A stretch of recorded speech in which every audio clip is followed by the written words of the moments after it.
अभ्यास 56 षड् page number 112 56 number का अभ्यास।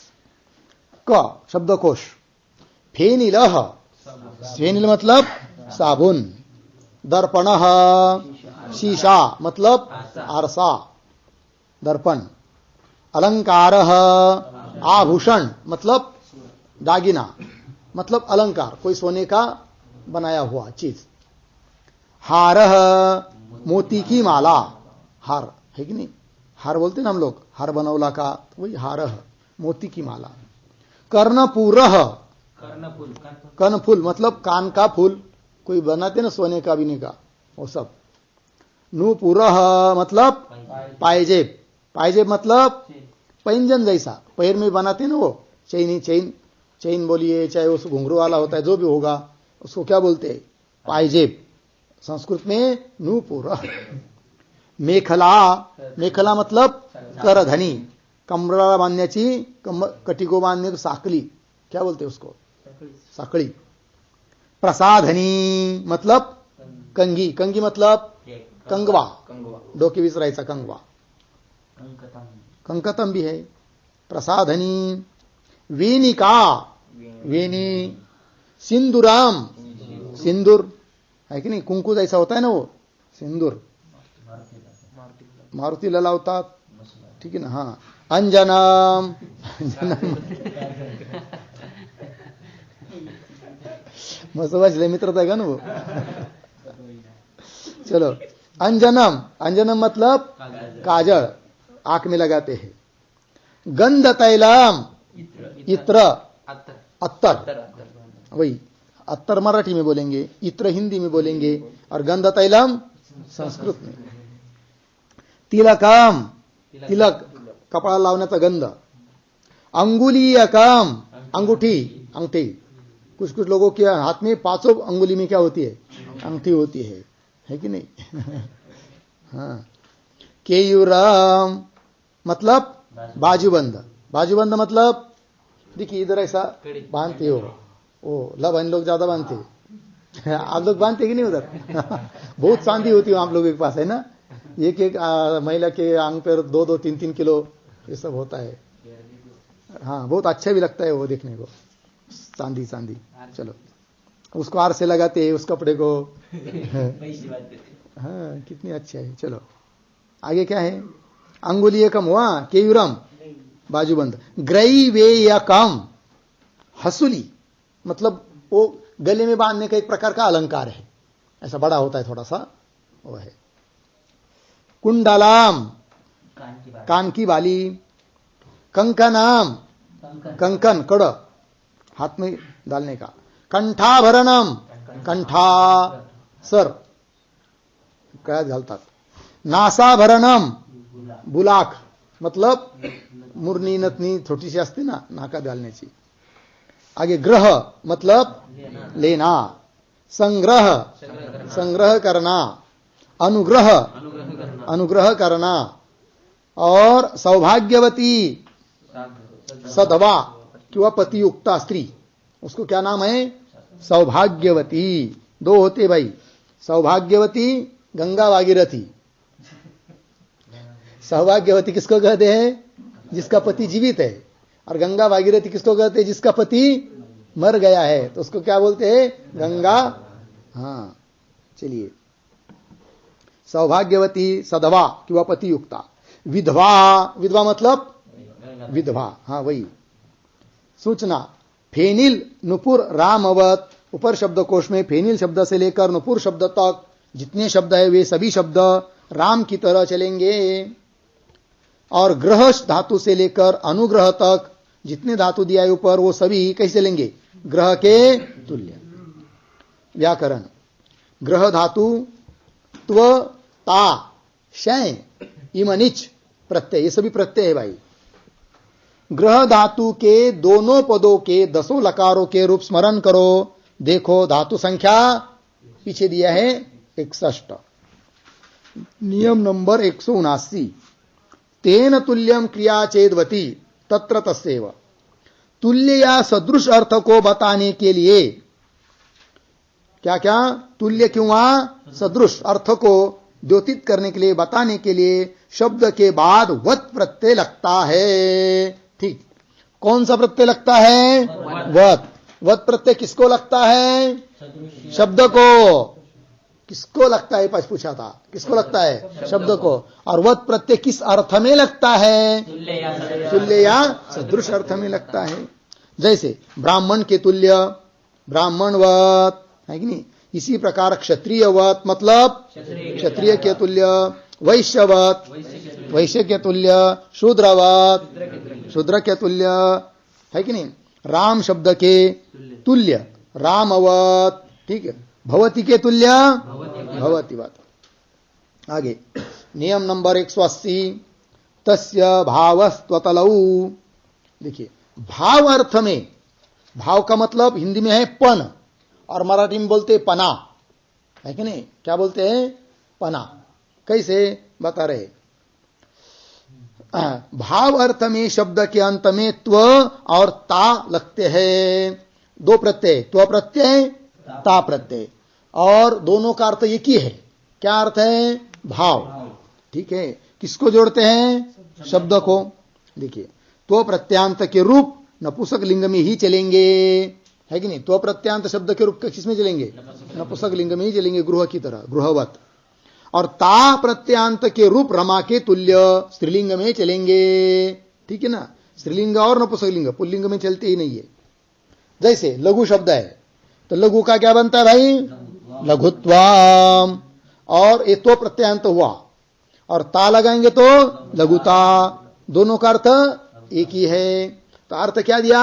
हल्का या छोटापन। लघुत्वम मतलब हल्कापना, छोटापना, किंवा लघुता। जो अलघुत्व शब्द का अर्थ है वही अर्थ है किसका? लघुता। हम लोग मराठी में क्या बोलेंगे? लहानपना। क्या बोलेंगे? लहानपना, है कि नहीं? लघुत्वम, लघुता। गुरु से बनता है क्या? गुरुत्वम किंवा गुरुता, है कि नहीं? भारीपन, है कि नहीं? कोई चीज हो, एखादा शिला वगैरह और बहुत जड़ हो, तो उसमें क्या बोल सकते? इसमें बहुत क्या है? गुरुत्व है, भारपन है, या गुरुता है। इस प्रकार गुरु से गुरुत्वम किंवा गुरुता, भारीपन। इसी प्रकार ब्राह्मणत्वम मतलब ब्राह्मणपणा। नकोले ब्राह्मणत्व दाखवू म्हणजे काय? नकोले ब्राह्मणत्व दाखवू म्हणजे काय? ब्राह्मणपणा ज्यादा मत दिखावो, ये उसका अर्थ हुआ। चलिए, ब्राह्मणत्वम किंवा ब्राह्मणता, दोनों का अर्थ एक ही है। क्षत्रियत्वम, शूद्रत्वम, ठीक है ना? और विद्वत शब्द का बनेगा क्या? विद्वत्वम किंवा विद्वत्ता। और दीन शब्द से दीनता, त्व लगाएंगे तो दीनत्वम मतलब दीनपना, ये उसका अर्थ है। हीन, हीनता, हीनत्व। और जैसे हम लोग बोलते हैं ना भाई, हीनत्व मत धारण करो, मतलब हीनपना मत धारण करो, हीन मत समझो, ये उसका अर्थ है। मूर्खता और मूर्खत्व, दोनों का अर्थ एक ही है। हो गया? जैसे हम लोग न्याय में नहीं पढ़े क्या? कार्यत्व, कार्यता, है कि नहीं? कारणत्व, कारणता, भाव में हुए त्व और तल, है कि नहीं? दोनों का अर्थ एक ही है। कारणत्व, कारणता, कार्यत्व, कार्यता, एक ही अर्थ है। उसी प्रकार खिन्न शब्द से बनेगा खिन्नता। दुष्ट शब्द से दुष्टता, ठीक? दुष्टत्वम, खिन्नत्वम, खिन्नता, दुष्टता। आगे नियम 181, गुणवचन ब्राह्मणादिभ्य। गुणवाचक और ब्राह्मण आदि शब्दों से भाव अर्थ में शय अर्थात यह प्रत्यय अंत में लगता है। शब्द के प्रथम स्वर को वृद्धि होती है और अंतिम अ का लोप। देखिए क्या क्या बताया? प्रत्यय होता है। कौन सा प्रत्यय होता है? शय। शय का क्या बचता है? य। और वो शय प्रत्यय किस अर्थ में होता है? भाव अर्थ में होता है। शय प्रत्यय कौन से शब्द को लगता है? गुणवाचक शब्द किंवा ब्राह्मण आदि शब्दों को लगता है। कौन? शय प्रत्यय। किस अर्थ में? भाव अर्थ में। गुणवाचक और ब्राह्मण आदि शब्दों से भाव अर्थ में शय अर्थात यह प्रत्यय अंत में लगता है। शब्द के प्रथम स्वर को क्या होगा? शय प्रत्यय लगाते समय शब्द के प्रथम स्वर को क्या होगी? वृद्धि होगी। और अंतिम का यदि अ रहेगा तो उस अ का क्या होगा? लोप होगा। अंतिम अ का लोप, जैसे उदाहरण दे रहे भाई, उदाहरण क्या है? शूर शब्द है, तो शूर शब्द का क्या बनेगा? शौर्यम। आदि वर्ण आदि स्वर है उसमें उ, उसकी वृद्धि हुई औ, है कि नहीं? और यह प्रत्यय लग गया, अंतिम अ का लोप हुआ तो क्या बना? र ऊपर गया तो शौर्यम बना। नपुंसकलिंग एक वचन में क्या बना? शौर्यम। शौर्यम का अर्थ क्या होगा? शूरता। क्योंकि यह जो शय प्रत्यय हुआ है वो भी किसमें हुआ है? भाव में हुआ है, इसलिए अर्थ कर दिया शौर्यम का शूरता। सुंदर, सुंदर का सौंदर्य, है कि नहीं? सुंदर व्यक्ति में क्या रहता है? सौंदर्य रहता है। इस प्रकार धीर, धैर्य, सुख, सौख्यम, कवि, काव्यम, ब्राह्मण, ब्राह्मण्यम, और विदग्ध, इसका क्या बनेगा? वैदग्ध्यम, है कि नहीं? वैदग्ध्यम क्या अर्थ है इसका? विदग्ध मतलब दग्ध, जलाया हुआ, और वैदग्ध्यम भाव में हुआ है, जला हुआ, ऐसा ही अर्थ होगा। विद्वस, उसका क्या बनेगा? वैदुष्यम मतलब विद्वत्ता, भाव में है ना सब प्रत्यय। आगे नियम 182, कुछ शब्दों के अंत में शय अर्थात य या अ प्रत्यय स्वार्थ में होते हैं। देखिए कई कई प्रत्यय क्या था? यही शय प्रत्यय ऊपर क्या हुआ था? भाव में। अब कई क्या होता है? स्वार्थ में। स्वार्थ में का मतलब होता है जो उस शब्द का अर्थ होता है उसी अर्थ को बताने के लिए क्या होता है? प्रत्यय। प्रत्यय लगने के बाद शब्द का रूप जरी आकार जरी थोड़ा बदल गया, शब्द का आकार थोड़ा बदल जाएगा, लेकिन अर्थ वही रहेगा। वही कुछ शब्दों के अंत में शय अर्थात य या अ प्रत्यय स्वार्थ में, स्वार्थ का अर्थ दिया अर्थात उसी अर्थ में होते हैं। जैसे बंधु, बंधु शब्द से स्वार्थ में प्रत्यय कर दिया अ तो क्या बनेगा? बांधव। दोनों का अर्थ भाई है, मतलब बंधु शब्द का अर्थ भी भाई है और बांधव शब्द का अर्थ भी क्या है? भाई ही है। स्वार्थ में प्रत्यय हुआ है। प्रज्ञ, प्राज्ञ, हम लोग बोलते हैं ना इसका प्रगटीकरण करने के लिए, प्रज्ञ एव प्राज्ञ, मतलब प्रज्ञ शब्द का जो अर्थ है वही अर्थ है किसका? प्राज्ञ शब्द का, क्योंकि स्वार्थ में प्रत्यय हुआ है अ। प्रज्ञ, प्राज्ञ। रक्षस शब्द है भाई, उसका क्या बनेगा? राक्षस। करुणा, कारुण्यम। चतुर्वर्ण है, उसका क्या बनेगा? चातुर्वर्ण्यम। सेना, सैन्यम। समीप, सामीप्यम। समीप का क्या अर्थ है? समीप का क्या अर्थ है? पास में, आई नहीं, जवळ। और सामीप्यम का क्या अर्थ है? वही अर्थ है। त्रिलोक, त्रैलोक्यम हो गया। हाँ, नपुंसकलिंग में बराबर है। हो गया। आगे 183 नियम, कुछ शब्दों से भाव अर्थ में शब्द के अंत में ईमन लगता है। कुछ शब्दों को प्रत्यय जोड़ता है, किस अर्थ में? भाव अर्थ में जोड़ता है। और कौन सा प्रत्यय? ईमन, ईमन प्रत्यय है। अंतिम अक्षर या टी का लोप हो जाता है। ईमन प्रत्यय जोड़ते समय जिस शब्दों को ईमन प्रत्यय जोड़ना है उस शब्द के अंतिम अक्षर का क्यों हुआ? कहीं पर टी भाग का क्या होता है? लोप होता है। टी मतलब अचोन्त्यादि, टी मतलब हाँ अंतिम वर्ण और उसके पहले वाला वर्ण स्वर जो भी होगा उन दोनों को मिलकर क्या बोलते हैं? टी संज्ञा हो जाती है। ठीक, अंतिम अक्षर या टी, टी का अर्थ दे दिया व्यंजन सहित अंतिम स्वर। कोई भी शब्द है उसका अंतिम स्वर को पकड़ेंगे और अंतिम स्वर के आगे जो व्यंजन भी रहेगा तो अंतिम स्वर और आगे वाला व्यंजन उस पूरे भाग की क्या बनेगी? टी संज्ञा। और आगे व्यंजन नहीं रहेगा तो केवल अंतिम जो स्वर होगा उस शब्द में उसकी ही बनेगी संज्ञा। कौन सी? टी। जैसे उदाहरण राम, राम शब्द में अंतिम स्वर कौन है? अ, तो उस अ की क्या बनेगी? टी संज्ञा बनेगी, है कि नहीं?